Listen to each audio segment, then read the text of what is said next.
আপনাদেরকে কথা বলি, যা হচ্ছে আপনার সাথে আপনার রব দেখছেন। আপনার চাচা দাদা মামারা কি করছে, বড় রোকলা কি করছে দেখছেন। আপনি এটা মনে করেন না যে আপনার কেউ নাই, যিনি থাকার উনি আছে। ওনার নজর না থাকলে তো নিঃশ্বাসটা চলতো না, ওনার নজরটা না থাকলে তো খাওয়ার স্বাদ বুঝতেন না, ওনার নজরটা না থাকলে তো ডুবটা খোলার নিচে নামতো না, ওনার নজরটা না থাকলে খাবারটা তো ভাইয়া হজম হতো না। ওনার নজর আপনার দিকে আছে। উনি আপনার শত্রুদেরকে সময় দিচ্ছেন আর এদিকে আপনার ধৈর্যের পরীক্ষা নিচ্ছেন। এক কাজে দুই কাজ, আপনার শত্রুদেরকে সময় দিচ্ছেন আর আপনাকে পরীক্ষা নিচ্ছেন।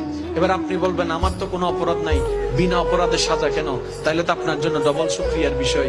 সেটা হচ্ছে আল্লাহ তাআলা আপনাকে 10,000 বছর আগুনে জ্বলার মতো গুনাহ যেটা আপনি করেছেন